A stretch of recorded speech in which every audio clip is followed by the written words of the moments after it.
The fuel light came on somewhere past Ludlow, and I kept driving anyway. I had maybe 30 miles left in the tank, probably less. The Honda had been burning oil for 2 weeks, and I hadn't dealt with it because I'd been too busy trying to figure out which of my neighbors had talked to William Mills and whether he knew I was still crashing at the apartment on 7th. Turned out he did know. My landlord told me that part on Tuesday when I came back from the grocery store and found her waiting by my door with her arms crossed and this look on her face that said she was done pretending I'd catch up on rent. She said a guy had come by asking questions. Tall, built, scar through his eyebrow. She didn't give him my unit number, but she didn't have to. William was the kind of guy who'd just wait in the parking lot until he saw me. So I threw my stuff in a duffel bag and left. That was 2 days ago. I'd been zigzagging east on back highways since then, sleeping in the car at rest stops, buying gas $10 at a time, and trying not to think about how fast I was running out of options. The sun dropped behind the hills, and the desert went purple, then gray, then black. I had the windows cracked because the AC didn't work, and the air smelled like dust and creosote and hot asphalt. My phone was at 8%. I'd turned off location services somewhere around Barstow, but I still didn't trust it. William had people. He'd found me 3 times already, and I'd only dodged him because I had a bad habit of leaving jobs early and avoiding my own apartment. Not exactly a sustainable strategy. The road curved, and I saw a green sign that said Amboy, population 4. Then another quarter mile, and there it was. Roy's Motel and Cafe, lit up like a beacon in the middle of absolutely nothing. I slowed down. The place looked like a postcard from 1950-something. Single-story motel in an L shape, maybe 10 rooms total, painted white but dingy under the floodlights. The cafe was attached on the left side with big windows and a neon sign that said open. There was an old Texaco station out front with the vintage pump still standing, though I couldn't tell if they worked. No other cars in the lot, no other buildings anywhere. Just desert and highway and this one bright, lonely spot. I pulled in and killed the engine. For a second, I just sat there. My hands were shaking a little. Adrenaline, probably, or caffeine. I'd been drinking gas station coffee for 2 days straight and sleeping in 40-minute intervals, and every time I saw headlights in my rear view, I thought it was William.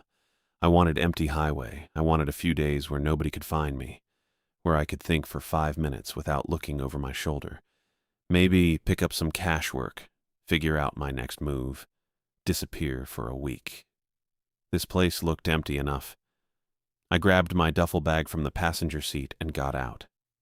The air was cooler now, dry and still. I could hear my boots on the gravel and nothing else, not a soul around. The cafe door had a little bell that jangled when I pushed it open. Inside, it was brighter than I expected. White tile floors, red vinyl booths, a long counter with stools bolted to the floor. Everything was clean but worn, like someone had been taking care of it for decades, and it was just finally starting to show its age. There was a jukebox in the corner that wasn't playing anything. Smelled like coffee and fryer grease. A woman stood behind the counter writing something in a ledger. She looked up when I walked in. 40-something, maybe older. Auburn hair pulled back tight, hazel eyes, sharp jaw. She wore a plain gray blouse and dark slacks and had a ring of keys clipped to her belt. She didn't smile. "Help you?" she said. I walked up to the counter and set my bag down. My pitch was half-formed, but I'd been thinking about it for the last 10 miles. I needed this to work. "Hey," I said. "I'm looking for work, and a place to stay, short-term." She looked at me for a second. Not suspicious exactly, just assessing. "What kind of work?" "Anything," I said. "I've done kitchens, stocking, some front desk stuff. I'm good with my hands. I don't need much. Just a few days." "You running from something?" The question was flat, no judgment in it, just practical. I hesitated. Then I figured lying wouldn't help. "Yeah." "Law?" "No, just a guy I owe money to." She nodded like that made sense. She closed the ledger and leaned against the counter, studying me. ID, she said. I pulled out my wallet and handed her my driver's license. She looked at it, looked at me, then wrote my name down on a notepad. Blake Barnes. She didn't write down the license number or anything else. Just the name. You ever work night desk? She asked. Once. Motel outside Fresno. Couple months. Why'd you leave? Owner sold it. She handed my license back. I'm Deborah Meyer. I manage this property. We've got a night position open. 10 p.m. to 6 a.m. You'd check in guests if any show up, answer the phone, keep the place secure. There's a cot in the back office. You can sleep there between your shifts. $70 a night cash, and you can use the cafe kitchen to make your own food as long as you clean up after. $70 a night wasn't great, but it was better than sleeping in my car and burning through what little cash I had left. And nobody would think to look for me here. William didn't even know I'd left the state. Okay, I said. Yeah, I'll take it. Deborah didn't move. She just kept looking at me. There are rules, she said. Sure. I'm serious. This isn't the kind of place where you can just figure it out as you go. You follow the rules exactly, or you leave. Understood. Something about the way she said it made my stomach tighten a little, but I nodded. Understood. She reached under the counter and pulled out a laminated sheet of paper. It was the size of a menu, printed in black text on white. She slid it across to me. Read it, she said. Twice. I picked it up. Night desk rules. Roy's Motel and Cafe 1. The front door locks at 10 p.m. Do not open it for anyone unless they are a registered guest with a room key or a cafe employee arriving for the morning shift. 2. If someone knocks and asks to use the payphone, tell them it is out of order. 3. Do not leave the front desk unattended between 10 p.m. and 6 a.m. 4. If you hear footsteps in the hallway, do not investigate. Wait at the desk. They will stop. 5. Room 7 is always vacant. Do not assign it to a guest under any circumstances. 6. If a guest in room 7 calls the desk, apologize and hang up immediately. Do not go to the room. 7. The cafe jukebox may turn on by itself. Let it play. Do not unplug it. 8. If you see someone standing outside the window, do not make eye contact. They will leave. 9. At 3:15 a.m., check that all hallway lights are functioning. If one is out, replace the bulb from the supply closet before 3:30. 10. Do not go outside after midnight unless the fire alarm sounds. I read it twice, like she said. Then I looked up at her. Is this a prank? No. Her voice was completely level. She wasn't smiling. Wasn't doing that thing people do when they're messing with you and waiting for you to catch on. These rules, I said. They're serious. Yes. What happens if I break one? The building doesn't like mistakes, Deborah said. And it's not forgiving. I stared at her. She stared back. I should have walked out. I should have gotten back in my car and driven until I hit the next town, even if I ran out of gas on the side of the road. But I didn't, because the truth was I didn't have anywhere else to go. William was looking for me and my phone was almost dead and I had maybe $200 left and no plan. I looked down at the laminated rules again. Room 7 is always vacant. Do not assign it to a guest. If you see someone standing outside the window, do not make eye contact. Weird, but not impossible. Maybe the place was haunted. Maybe Deborah was superstitious. Maybe it was some kind of test to see if I'd actually follow instructions. I set the sheet down on the counter. Okay, I said. I'll follow the rules. Deborah nodded once. She reached under the counter again and pulled out a key on a plain metal ring. Back office is through that door. Cot's already set up. Your shift starts in 2 hours. Don't be late. I took the key. That was it. I'd committed. This stopover came with strings attached, and I just agreed to all of them without really understanding what I was signing up for. But I was here now, and I didn't have a better option. Deborah pulled out a second sheet. Not the laminated menu-sized thing from before. This one was smaller, typed on plain white paper, and she slid it across the counter without a word. I picked it up. The header said, "Night Desk Rules, Revised. No date, no explanation. 5 rules this time, just 5. 1. Do not unlock the front door after 12:10 a.m. for any reason. If someone arrives after that time, tell them through the glass that check-in resumes at 6 a.m. 2. If the lobby radio plays track 4, get into the laundry room immediately and hold the door shut from the inside until the song ends. Do not let go of the handle. 3. The guest ledger stays under the counter at all times. Only touch it while wearing blue nitrile gloves from the box beneath the desk. 4. If anyone asks for the payphone, unplug it immediately and place it behind the coffee machine in the cafe. Do not plug it back in until your shift ends. 5. If you see wet footprints with no person attached, pour salt on them. Do not follow them. Do not look for their source. I read it twice.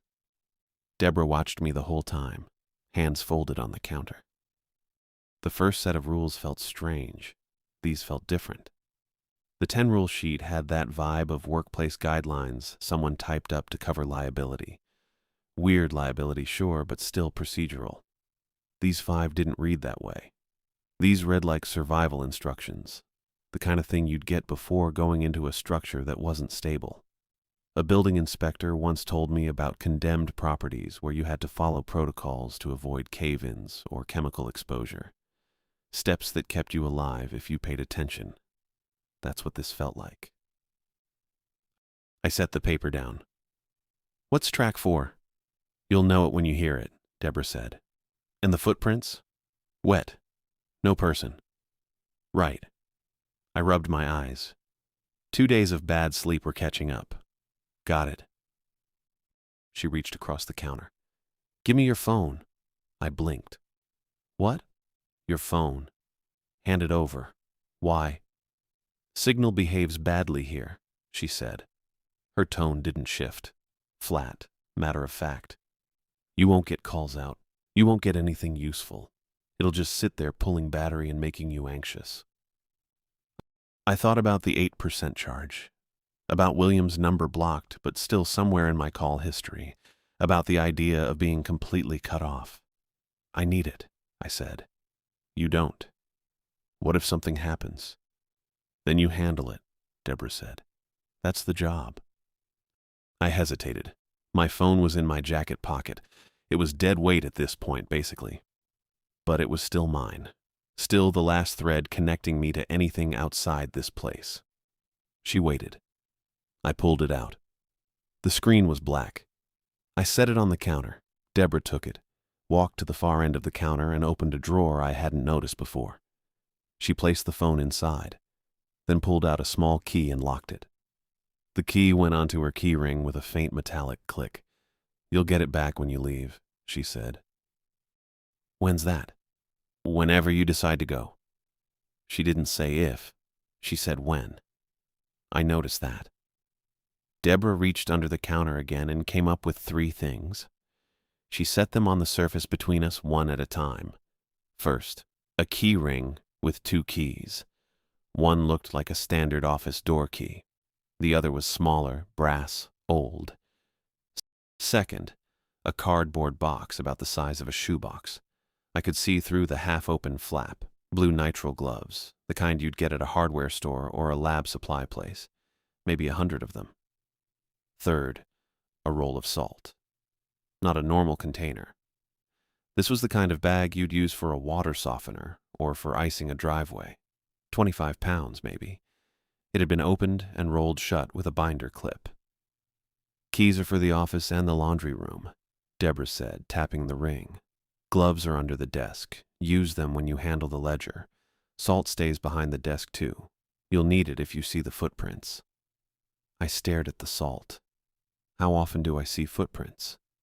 Depends on the night. On what? She didn't answer. She just picked up the ledger she'd been writing in earlier and tucked it under her arm. Your shift starts in 90 minutes. I'd suggest you eat something and get your head clear. The cafe's got a few things in the fridge. Make a sandwich if you want. Just clean up after. You're leaving? I don't work nights. Who does? You. She walked past me toward the door. I turned and watched her go. Deborah. She stopped, one hand on the door handle. Didn't turn around. What happens if I don't follow the rules? She was quiet for a second. Then, you won't last long enough to find out. The door opened. The bell rang. She left. I stood there in the empty cafe with a box of gloves, a massive bag of salt, and a list of rules that made my chest tight. That was it. No training, no walkthrough. Just me. The shift started slow. I sat behind the front desk in the motel lobby, a cramped little space with a wooden counter, a stool that squeaked, and a rotary phone that looked older than me. The lobby radio sat on a shelf to my right, a boxy plastic thing from the 80s with a cassette deck built in. It was already on when I got there, playing something low and static-filled. Couldn't make out the station. The guest ledger sat under the counter in a plastic sleeve. I didn't touch it. Didn't even look at it for the first hour. The cafe connected to the lobby through an interior door. I'd checked it earlier, still smelled like fryer grease and coffee, but the lights were off now and the jukebox sat silent in the corner. No guests checked in. Nobody called. The building was quiet in a way that felt too complete. No hum from the vents, no creaking pipes. Just the low static from the radio and the occasional pop of the fluorescent light overhead. I'd made a sandwich around 9:30. White bread, deli turkey I found in the cafe fridge, a little mustard. Deborah was right about cleaning up. I wiped down the counter, put everything back, and washed the knife in the sink. It felt strange doing that in a place that wasn't mine, but I didn't want to break any unspoken rules on top of the ones already listed. At 10:40, I checked the parking lot through the front window. Empty except for my Honda, still parked crooked near the cafe entrance. At 11:15, I walked the hallway to check the rooms. 10 doors total, all painted the same dingy white. Room 7 was near the middle. The number was brass, tarnished. I didn't stop. Didn't even slow down, just noted it and kept walking. All the hallway lights worked. I counted them. 8 fixtures, all buzzing faintly. I got back to the desk and sat down. The quiet pressed in. I thought about my phone locked in Deborah's drawer. About the fact that I couldn't call anyone even if I wanted to. About William cruising past my old apartment. Maybe talking to my neighbors, maybe piecing together where I went. He wouldn't find me here, not in the middle of nowhere, not in a place with a population of 4. That thought should have been comforting. It wasn't. I checked my watch. 11:53. The rules said no unlocking the door after 12:10. That gave me 17 minutes. I wondered if anyone would show up in that window. Wondered what I'd do if they did. Probably just check them in. Write their name in the ledger with the blue gloves on. Give them a key. Point them to their room. Normal stuff. Midnight came and went. The radio kept playing. I didn't recognize the songs. They all sounded halfway between country and static. I leaned back on the stool and stared at the ceiling. Water-stained tiles, cracks in the corners. 12:10, the cutoff. I was alone now. Officially. No one could come in. No one could leave, I guessed, unless they already had a key. The building settled around me. That's what it felt like. Like it was adjusting to the fact that I was the only one awake. I didn't like that feeling.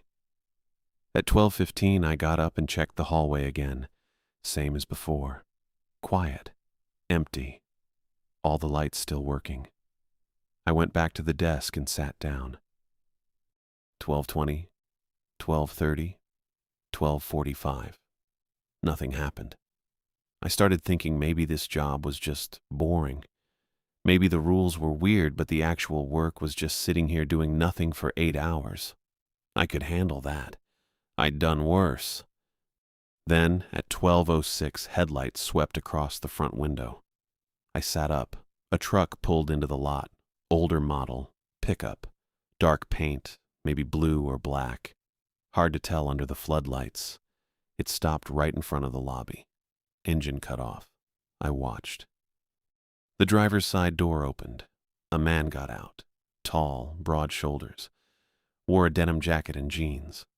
Couldn't see his face clearly through the glass. But he was looking right at the lobby. Right at me. He walked up to the door and stopped just outside. Didn't try the handle. Didn't knock. Just stood there, waiting. The man raised one hand in a half wave. Not threatening.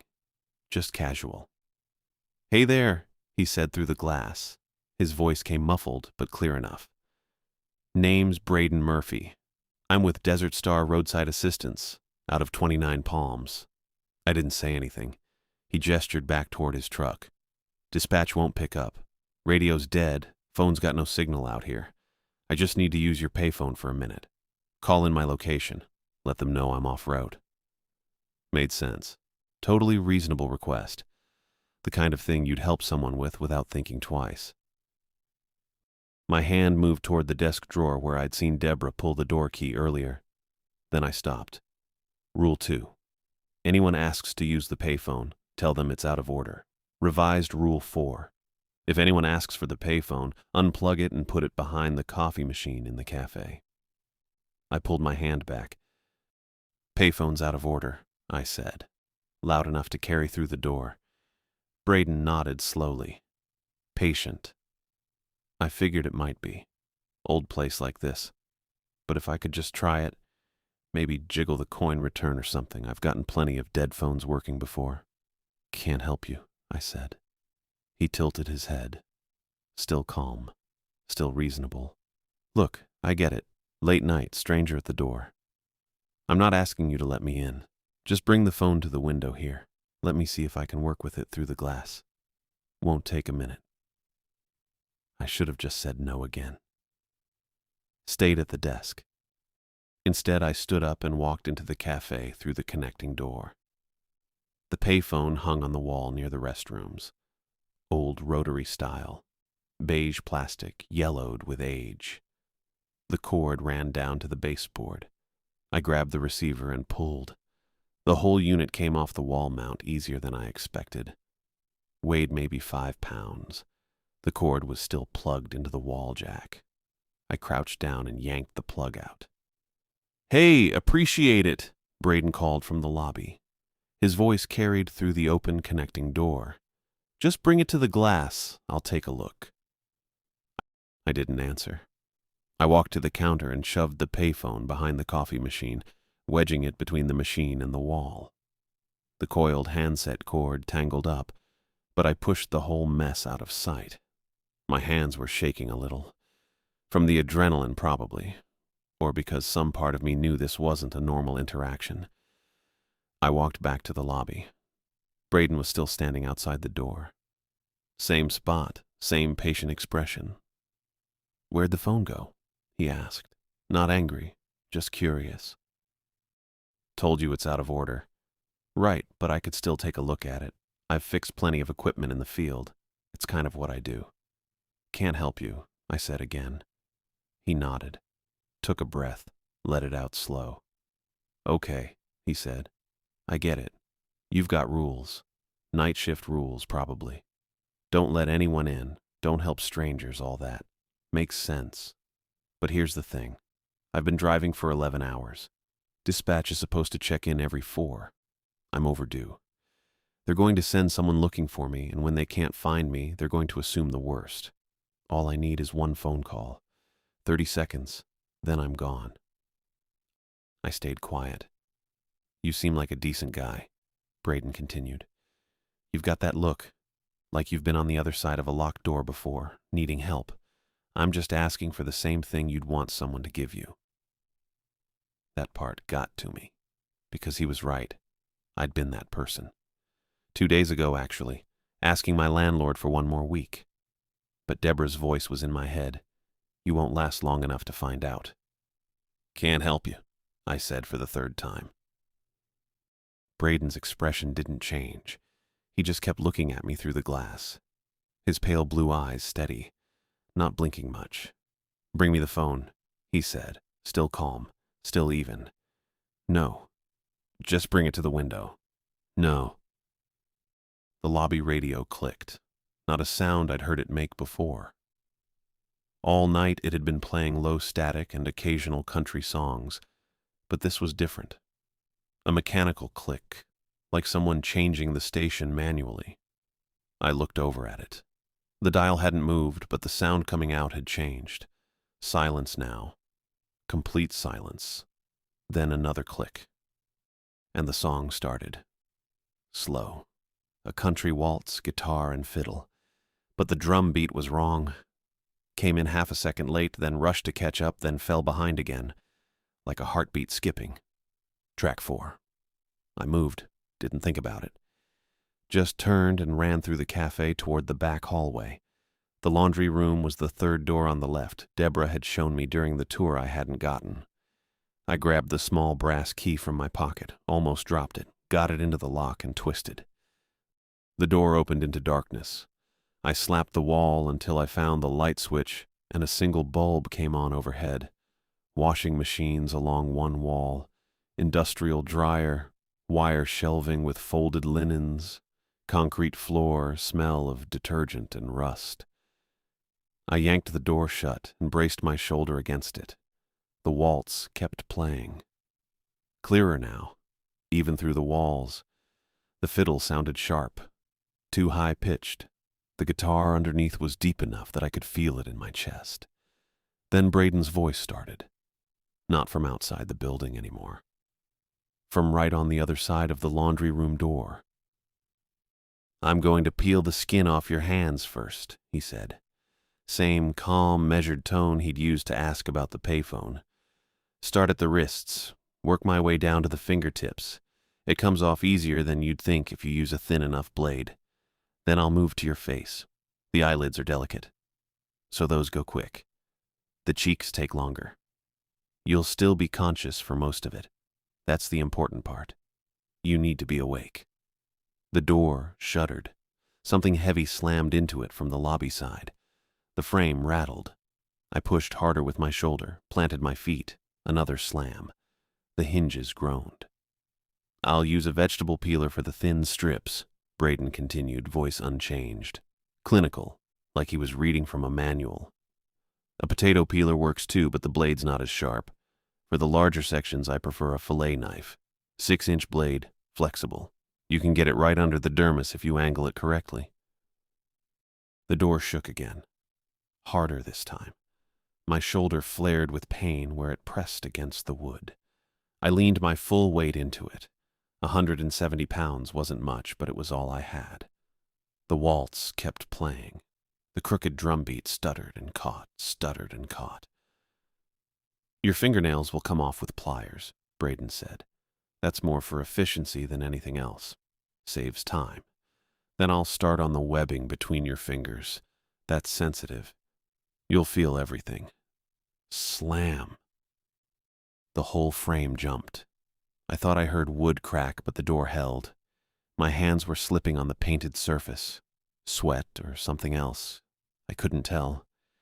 After the hands and face, I'll move to the chest, Braden went on. Long strips, horizontal cuts. I'll make sure you can watch. I'll position you in front of a mirror so you can see exactly what's happening. It's better that way. More honest. Slam, slam, slam. 3 hits in rapid succession. The light bulb overhead flickered. My shoulder was numb now, feet sliding on the concrete. I tried to wedge my sneakers against the floor but couldn't get traction. The waltz reached what sounded like a chorus. The fiddle climbed higher and the crooked drums fell further behind. Then it stopped, just cut off mid-measure. The slamming stopped at the same instant. Complete silence. I stayed pressed against the door. breathing hard, shoulder throbbing, hands still braced on the wood. Nothing moved. I waited another 30 seconds with my shoulder pressed against the laundry room door before I moved. My hands were still shaking. I unlocked the door slow, turned the knob, and pushed it open just enough to see into the hallway. Nothing there. The lights buzzed overhead, same dingy white walls, same worn carpet runner down the middle. I stepped out and looked both ways, then walked back toward the lobby with the brass key still clenched in my fist. The radio was playing again. Regular static-filled country. Not the waltz, just the same low background noise it had been cycling through all night. I came around the corner into the lobby and stopped. The pickup was gone. I crossed to the front window and looked out at the parking lot. Just my Honda sitting crooked near the cafe entrance under the floodlights. No tire marks, no dust settling. The truck had been right there 5 minutes ago, and now it wasn't. The front door was still locked. I checked the deadbolt. Still engaged. That's when I saw the footprints. They started about 3 feet inside the door. Wet. Clear impressions of bare feet on the white tile. Toes and heel and arch all visible. They crossed the lobby in a straight line toward the hallway, each print getting slightly fainter but still wet enough to reflect the overhead light. No puddle by the door. No water dripping. No person. I stood there looking at them for a few seconds. My brain wanted to work out how someone could have come in without me hearing the door, how they could have walked across the lobby while I was in the laundry room where they'd gone. But I already knew what the rules said. Pour salt on wet footprints with no person attached. Don't follow them. Don't look for their source. I went back to the desk and grabbed the salt bag from where I'd left it next to the box of gloves. The binder clip came off easy. I walked back to the first print and tilted the bag. The salt poured out in a thin stream. I covered the first footprint completely, then moved to the next one. There were maybe 12 prints total, each one spaced like a normal walking stride. I worked my way across the lobby, pouring salt on each one until the bag felt lighter in my hands. The wetness reacted fast. It fizzed. Actual bubbles formed at the edges where the salt touched, tiny and rapid like peroxide on a cut. The wet darkened from clear to gray to almost black, and then it hardened. The whole footprint turned thin and brittle, almost like ice, but not cold. More like resin or glass. I finished the last print near the hallway entrance and stepped back. The footprints were still there, still visible, just frozen now in that weird, dark, hardened state, each one covered in a layer of damp salt. I didn't follow them into the hallway. I rolled the top of the salt bag shut, clipped it, and carried it back to the desk. My watch said 1:03 a.m. I'd been on shift for 3 hours, 5 more to go. I sat down on the stool. It squeaked. I put the salt bag on the floor next to the box of gloves and looked at the lobby. The frozen footprints reflected the light in small glints. The radio kept playing. The hallway stayed empty. I figured that was it for a while. It wasn't. At 1:10 a.m., the guest bell rang. It sat on the counter about a foot from my left elbow. The kind you smack with your palm to get someone's attention at a front desk. Chrome dome, round metal base, little button on top. I hadn't touched it all night. It rang once, sharp and clear. The metal dome vibrated for a second after.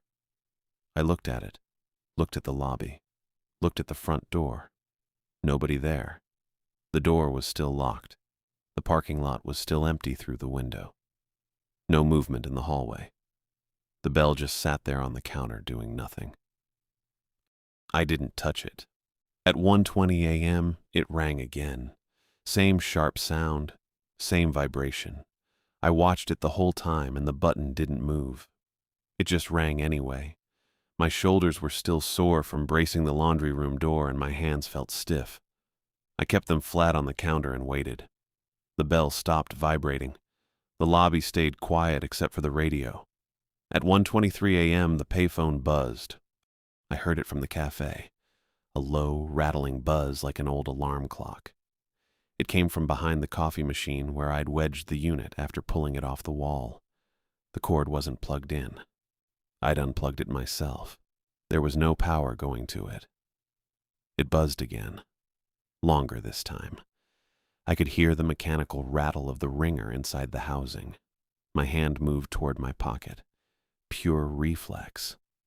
I was reaching for my phone to check the time or look something up or just hold something familiar. My fingers hit the denim and I remembered. Deborah had it. Locked in the drawer at the far end of the counter. I'd handed it over before my shift started and she'd taken the key with her when she left. The payphone buzzed a third time. I pulled my hand back and put both palms flat on the counter again. I made myself sit there. Made myself look at the lobby, at the frozen footprints near the hallway, at the front door with nobody outside it. The buzzing stopped. I checked my watch. 1:25 a.m. Still almost 2 hours until I had to check the hallway lights at 3:15. The guest bell didn't ring again. The payphone stayed quiet. The radio cycled through another song that sounded halfway between static and steel guitar. I didn't move from the desk. At 1:45 a.m., someone appeared at the front door. I saw her through the glass. She wasn't there, and then she was. No car pulling up, no footsteps. Just suddenly standing right outside the door under the floodlights. A woman, barefoot, wearing a towel. She was maybe 5'5", real thin, with long dark hair that looked wet. It hung down past her shoulders and stuck to her face in places. Her skin was pale enough that the floodlights made her look almost gray. She had the towel wrapped around her body, the kind motels leave folded on the bathroom rack. White, a little too small. She knocked on the glass, 3 times. Polite. I stayed on the stool. She knocked again and then leaned closer to the door, putting one hand up to shade her eyes so she could see inside better. "Hey," she called. Her voice was muffled through the glass, but clear enough. "Hey, I need help." I didn't say anything. "I'm a guest," she said. "I lost my key. I was in the shower and I thought I heard something outside and I came out to check and the door locked behind me. I'm in room 4. Can you let me in?" I looked at her. She looked back. Her eyes were pale too. Gray, maybe. Hard to tell through the glass. "Please," she said. "I'm freezing out here." It wasn't cold. It was desert night, probably still 70 degrees. She knocked again. "My name's Melissa Nichols. I checked in this afternoon. You can look it up. Room 4. The guest ledger was under the counter in its plastic sleeve. I hadn't opened it yet, hadn't put on the blue gloves. Deborah had been writing in it earlier when I first arrived, so there were guests. Probably. "Just let me in for a second," Melissa said. "I just need to get back to my room, that's it." I thought about the rules. Rule 1 on the first sheet. Don't open the front door after 10 p.m., except for registered guests with room keys or morning shift cafe employees. She said she was a registered guest. Said she lost her key. She didn't have a key on her. Couldn't have one. She was wearing a towel and nothing else. Rule 1 on the second sheet. Don't unlock the front door after 12:10 a.m. It was 1:45 a.m. "Please," Melissa said again. She put both hands on the glass. Her palms were pale and smooth. "I can't stay out here all night. Just open the door. I'll go straight to my room. You won't even have to deal with me."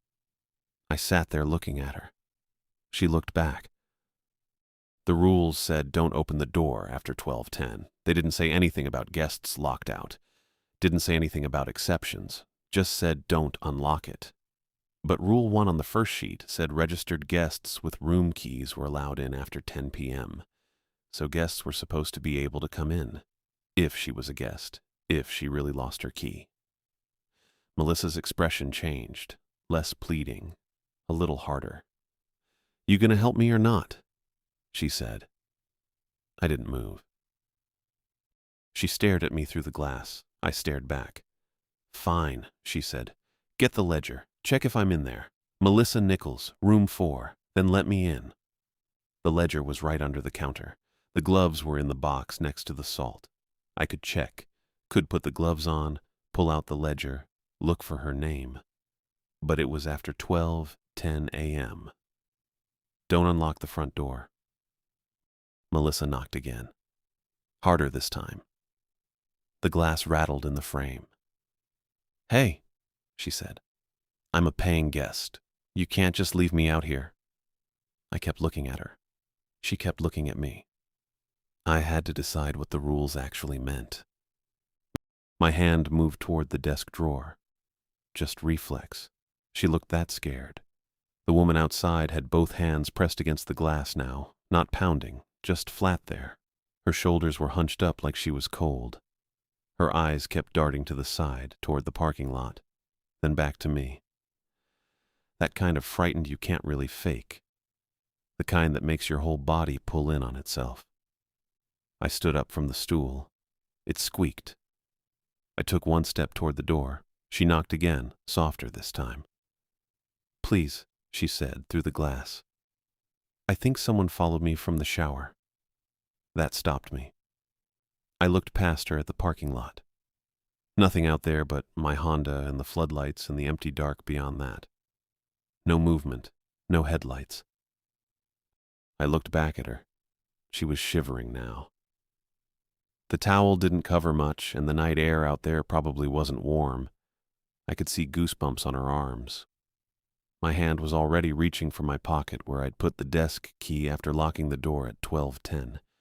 Rule 1 said don't unlock it except for registered guests with room keys or morning shift employees. She said she was a guest. She said she'd lost her key. That probably counted, right? I stopped with my fingers on the pocket seam. Something wasn't right. I looked down.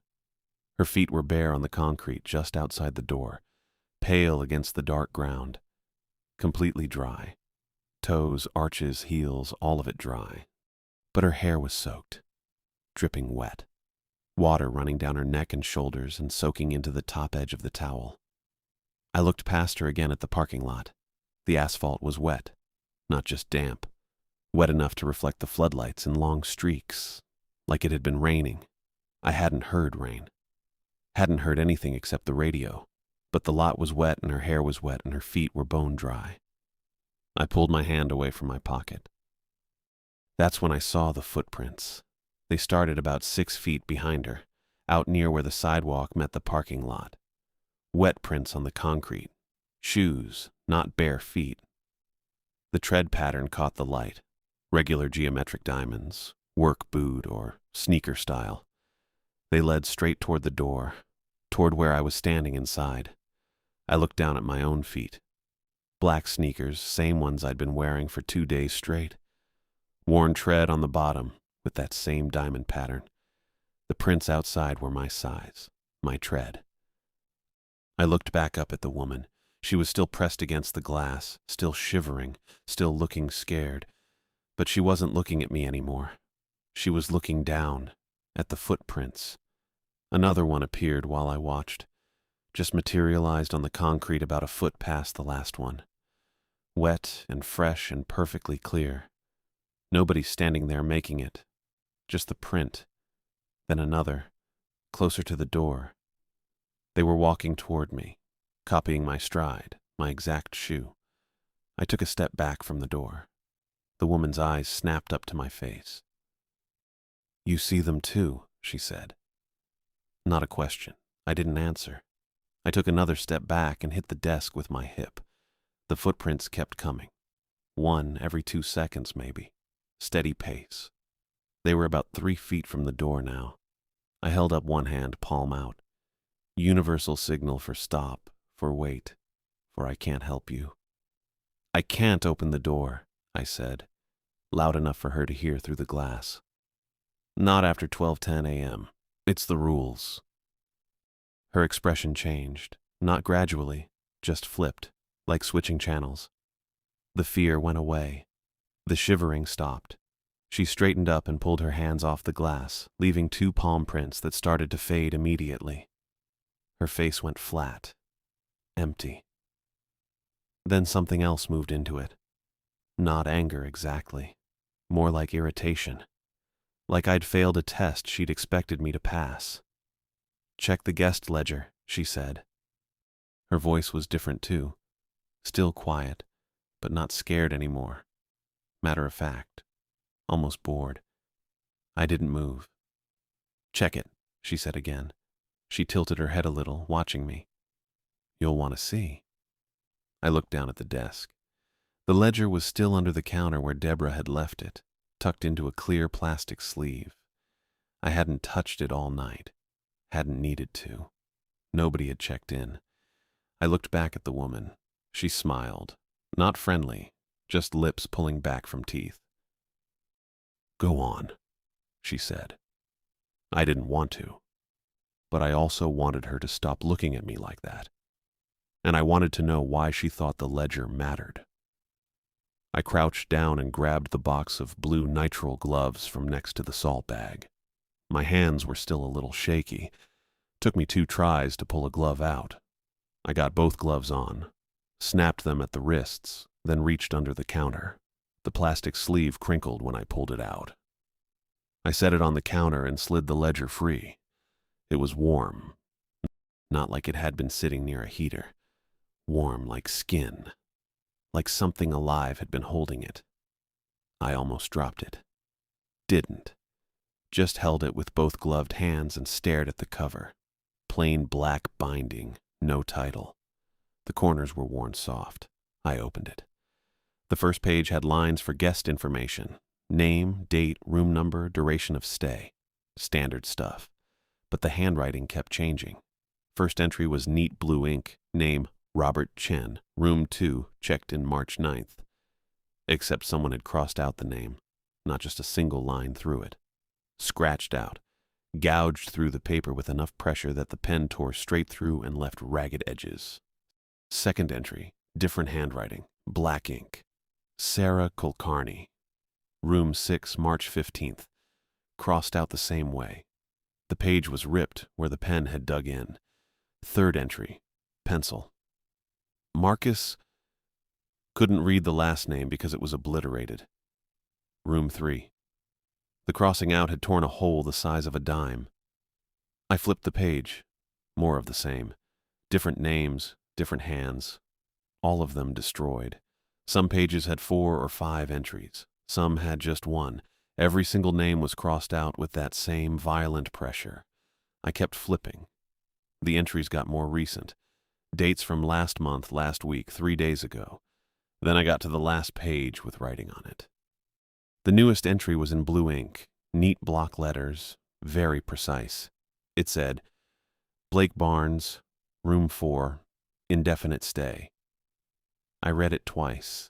Didn't make sense the second time either. I hadn't signed anything. Deborah had written my name down on a notepad when she took my license, but I hadn't touched the ledger.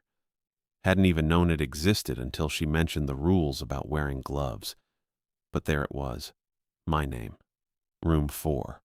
Indefinite. In handwriting I didn't recognize. I looked up. The woman outside was still watching me through the glass. Still smiling that not smile. "See?" she said. Movement caught my eye. Not from her. From the left. There was a mirror on the wall behind the desk, about 4 feet wide and 3 feet tall in a tarnished gold frame.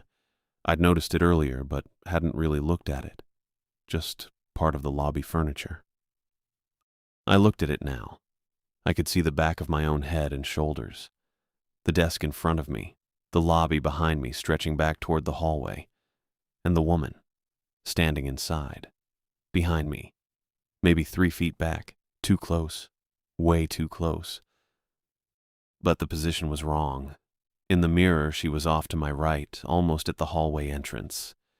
In real life, she was outside the front door, which was to my left.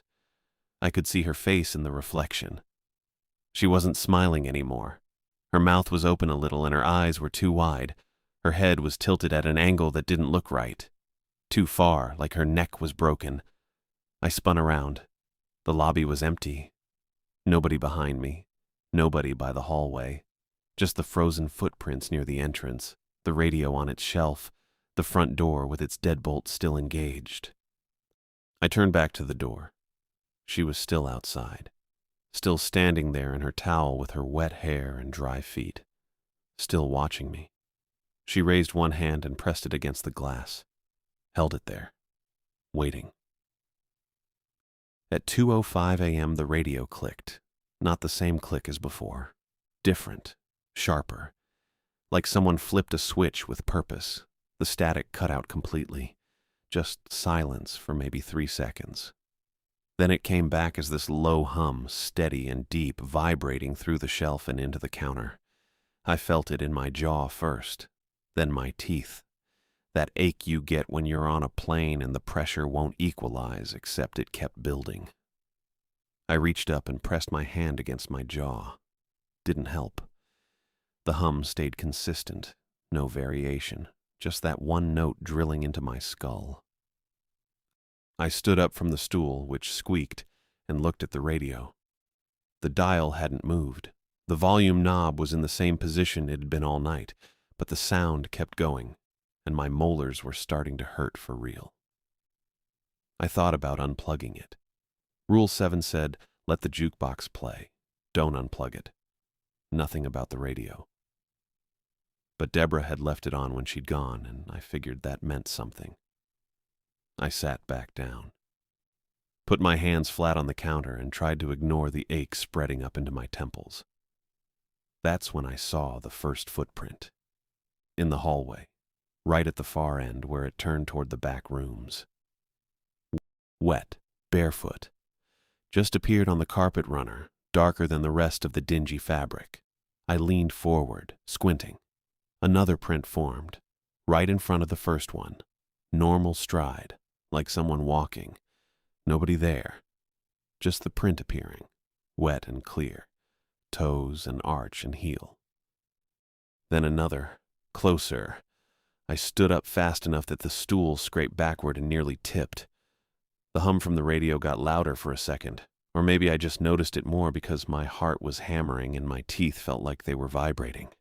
The footprints kept forming, one every 2 seconds or so, walking toward the lobby in a straight line down the center of the hallway. I remembered the rule. Pour salt on wet footprints with no person attached. Don't follow them. Don't look for their source. But these weren't in the lobby yet. They were still in the hall. I grabbed the salt bag from under the counter, rolled the top open. My hands were shaking again, and some of it spilled on the floor by my feet. The footprints kept coming. Slow, steady, getting closer to the point where the hallway opened into the lobby. I didn't want them in here. That thought just hit me clean and simple. I didn't want whatever was making those prints to cross into this space. The lobby was mine. My post. The desk. The rules said stay here, don't leave, don't let certain things in. The rules were about keeping a boundary intact. That clicked in my head the same way the radio had clicked. Clear and sharp and obvious. I looked at the threshold between the hallway and the lobby. Just an open archway. No door. No physical barrier. The footprints were maybe 6 feet away now. I ran to the archway, nearly tripped over one of the frozen prints from earlier that I'd salted down, caught myself on the wall. The bag of salt was heavy and awkward in my arms. I tore the binder clip off completely, let it drop, tipped the bag, and poured a thick line of salt right across the threshold. Straight line, corner to corner, maybe 2 inches wide and piled high enough that it looked like a speed bump. I stepped back into the lobby, breathing hard, and watched. The next footprint formed in the hallway, right at the edge of the salt line. Then it stopped. No more prints appeared. Just that one, sitting there at the boundary, wet and glistening under the hallway lights. The hum from the radio shifted lower. My teeth stopped aching. I stood there holding the salt bag, watching the line. The salt started to bow inward, not like wind was hitting it, like pressure, like something heavy was pushing from the other side even though I couldn't see anything. the line bent in the middle, grains sliding and shifting. But it didn't break. It held. The pressure kept going. The salt curved more, forming this shallow arc pointing into the lobby. I could see the individual grains moving, rolling over each other, but the line stayed continuous. I didn't move. The wet footprint on the other side didn't move either. Just sat there, waiting. After maybe 30 seconds, the pressure stopped. The salt settled. The line was still there. Thinner in the middle, but intact. The hum from the radio faded back to regular static. I rolled the top of the salt bag shut. Didn't have the clip anymore, so I just twisted it tight and set it on the floor next to the desk. My watch said 2:12 a.m. I sat back down on the stool and kept my eyes on that salt line. At 2:30 a.m., headlights swept across the front window. I looked up. A sedan. Dark color, maybe gray or brown, older model with a dented front bumper. It came into the lot fast, tires crunching on gravel, and pulled up crooked right in front of the door. The engine cut off. The headlights stayed on for a second, then went dark. Driver's side door opened. William Mills stepped out. I recognized him instantly. Tall, built, close-cropped black hair, scar through his left eyebrow, windbreaker and work pants and heavy boots. My stomach dropped so fast I thought I might throw up. He walked straight to the door and grabbed the handle, yanked it hard. The door rattled in the frame but didn't open. Deadbolt held. William yanked again. Then he leaned close to the glass, cupped his hands around his face, and looked directly at me. I stood up. My brain wasn't working right. He was here. He'd found me. Again. I held up both hands and waved them back and forth. No. Go. Leave. William just stared at me. I pointed at him, then pointed down the road. Tried to mouth the words, "You need to go." He stepped back from the door, turned, walked to his car. I thought for half a second he was actually leaving. Then he opened the trunk and pulled out a tire iron. My hands went to my pockets. No keys. Deborah had them. No phone. Deborah had that too. The back office was through the cafe, and I didn't know if it had a lock on the outside. William walked back to the door, tire iron in his right hand. That's when the woman appeared next to him. Melissa, still in the towel, hair still wet. She drifted up from the side of the building, not walking exactly, just sort of sliding into place beside him. She said something I couldn't hear through the glass. William looked at her, then back at me. Melissa kept talking.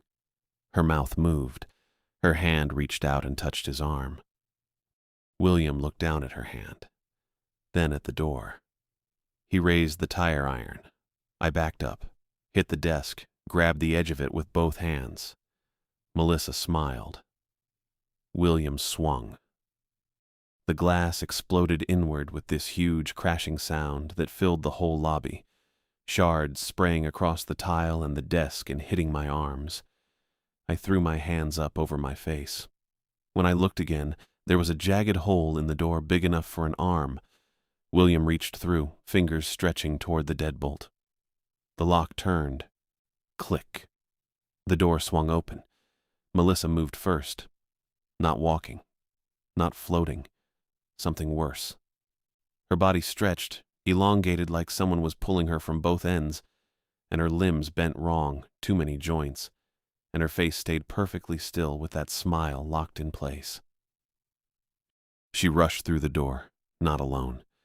The wet footprints came with her, dozens of them, all forming at once in a chaotic cluster, overlapping, stepping on each other, bare feet and boot treads and something with claws. No bodies, just prints flooding into the lobby like a crowd I couldn't see. I spun around, grabbed the ledger off the desk.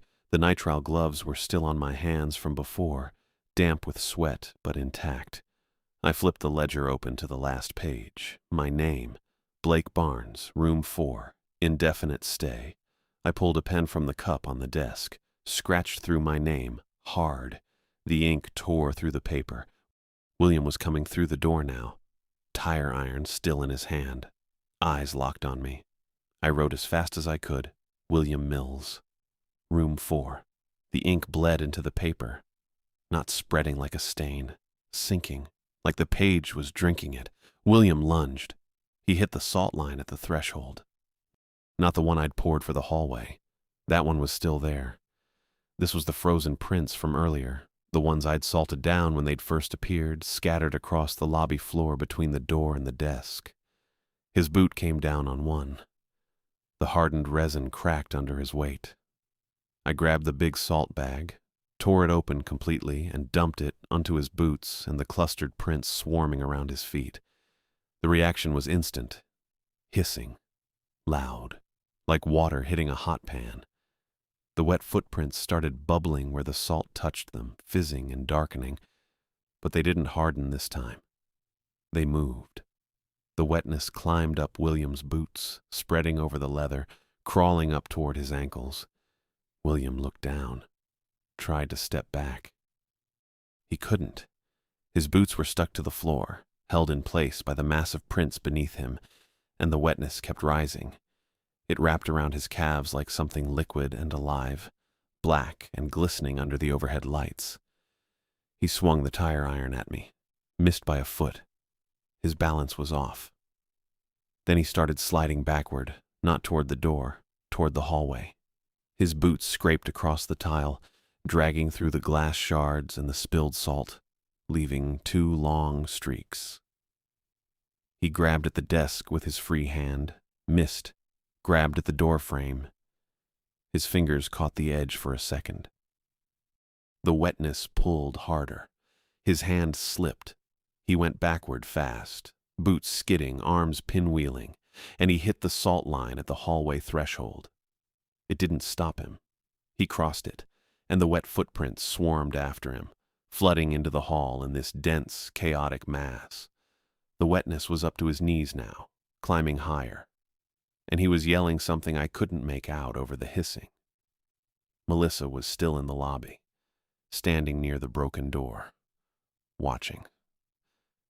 Then the radio clicked. I knew that click. Track 4 started playing. The waltz. Slow guitar and fiddle and drums that couldn't keep time. I ran, straight through the cafe, past the counter where I'd hidden the payphone, into the back hallway. My hands were shaking so bad I almost dropped the brass key. Got it in the lock, turned it, shoved the laundry room door open, stumbled inside, slammed it shut behind me. I braced my shoulder against the door and planted my feet on the concrete. The waltz played, louder than before. The fiddle was climbing higher and the drums were falling further behind, and I could feel the bass guitar vibrating through the walls into my chest. Then I heard it, scraping, right outside the door, not pounding, not slamming. A pen, on paper, slow, deliberate. The scratch of ink dragging across a page, forming letters, filling in a name. I pressed harder against the door. My boots slipped a little. I dug my heels in and pushed with everything I had. The scratching continued. I could hear the pen lift, move, press down again. Another stroke. My name, I thought. She's writing my name in the ledger. But I'd already crossed it out. I'd written Williams. The scratching stopped. The waltz kept playing. The fiddle hit a note so high it made my eyes water. Then the music cut off, mid-measure, just like before. Silence. I stayed against the door, counted to 30 in my head. Didn't hear anything on the other side. Slowly I stepped back, unlocked the door, pushed it open just enough to see. The hallway was empty. I walked back toward the lobby, brass key still clenched in my fist. The front door was open. Broken glass covered the tile near the entrance, reflecting the overhead lights in 1,000 tiny points. The salt line at the hallway threshold was piled higher than I'd left it, maybe 4 inches tall now, pushed into this steep ridge facing the hall. No wet footprints in the lobby, none in the hallway, no William, no Melissa. The ledger was still on the desk where I'd left it, open to the page with my name scratched out, and William's name written below in my handwriting. The tire iron was on the floor near the door. I checked my watch. 3:40 a.m. I sat down on the stool. It squeaked. My hands were still shaking and my shoulder was already starting to bruise from holding the door. The radio played static and low country music. Normal. No hum. I stayed at the desk and didn't move until the sky outside started turning gray. At 5:50 a.m., headlights came into the lot. I looked up. A truck this time. White. Deborah got out of the driver's side. A man I didn't know got out of the passenger side, shorter and stocky with dark hair, wearing a stained cafe shirt and carrying a plastic bucket. They walked to the door. Deborah looked at the broken glass, the open door, the tire iron on the floor. Didn't react. Just stepped over the glass and came inside. The man followed her, setting the bucket down near the entrance. It was full of cleaning supplies, rags and spray bottles and a dustpan. Deborah walked to the desk, looked at me, looked at the ledger. I stood up, pulled off the nitrile gloves. They were damp and stuck to my fingers. Deborah picked up the ledger, flipped to the page with William's name. The paper was torn where I'd scratched through my own name, and the ink had bled through to the next page, leaving a dark stain. She studied it for maybe 10 seconds. Then she nodded. Just once. Like I'd done exactly what I was supposed to. She closed the ledger, set it back in the plastic sleeve, pulled a key ring from her belt and unlocked the drawer at the far end of the counter. My phone was inside. She handed it to me. I took it. The battery was still at 8%, same as when I'd given it to her. Deborah reached into her pocket and pulled out a folded piece of paper, the laminated rule sheet. She unfolded it, and I saw that my name had been removed from the top line where she'd written it yesterday. Just blank space now. She handed me the sheet. You kept the boundary intact. I looked at the paper, then at her. What happens to him?